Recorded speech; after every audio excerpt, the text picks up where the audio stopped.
All right. Really energetic Tuesday and Wednesday practice. The kids working really hard to get ready for the weekend. Very excited about this game. Excited to get a chance to play a team like Tulane here at home. So, pleased with the week so far. Questions? You guys talk about complementary football a lot. When you're playing a team like this, is it almost a must to have a shot at the end of the game? Well, I think it's you definitely need it. I mean, that's it. I mean, all three phases have to work together, and it's kind of like last week. We just didn't. The sides weren't really in sync last week. Played really well offensively in the first quarter. Didn't play that great defensively in the first quarter, and kind of the opposite there in the second and third. So.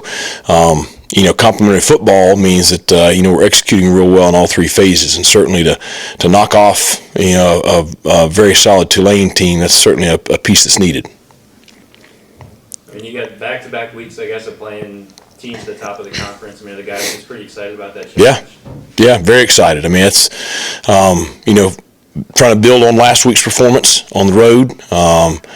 Playing in Dowdy-Ficklin Stadium is something that's very important to us, and we'd really like to, build on that performance and play really well this Saturday. But they're excited about this game. What does Pratt do, the quarterback? I think I read he's one of the most efficient quarterbacks in the country. What does he do to throw teams off? Well, he doesn't make a lot of mistakes. I mean, he's a 4-year starter, and you could tell even when he was a freshman, he's a pretty headsy player. But he's just very calm and composed in the pocket. He does a good job running the team. He's a threat running the ball versus on quarterback design runs and scrambling. And then he just throws the ball so well down the field. I mean, his accuracy on balls down the field is as good as anybody in the league. You can't just, I guess, sit back and play base coverage all day, but is it hard to confuse him too, just because he seems... Yeah, I mean, he's seen about everything, and it's, we try really hard to disguise stuff to make it, look like something else, and, that's the thing with him. I mean, he's much like Holton was last year for us. He's seen so much that you have a hard time fooling him. Alex has been dangerous with his legs. Have you got with him at all about being a little safer out there? He's taking some shots. Well, I think Alex is especially last week has really done a good job of when it's time to run and when it's not. I think that I said this on Tuesday. The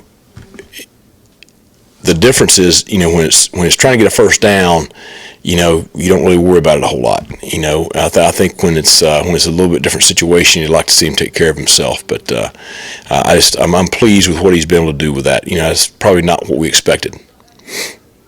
Facing a very efficient defense as far as pass rush and coverages, does that kind of change your game plan at all to get more run scheme, or just keep doing what you're doing? Well, I mean, they're good. I mean, people have struggled to run the football against them this year. They're a little bit different this year than they were a year ago because you're seeing a little bit more man coverage from them. Those two corners, I think, give them the ability to play a little bit more man. But we're going to have to be very good both throwing the ball and running the ball to move it on Saturday. All right, thanks a lot. Thanks, Coach. Nice.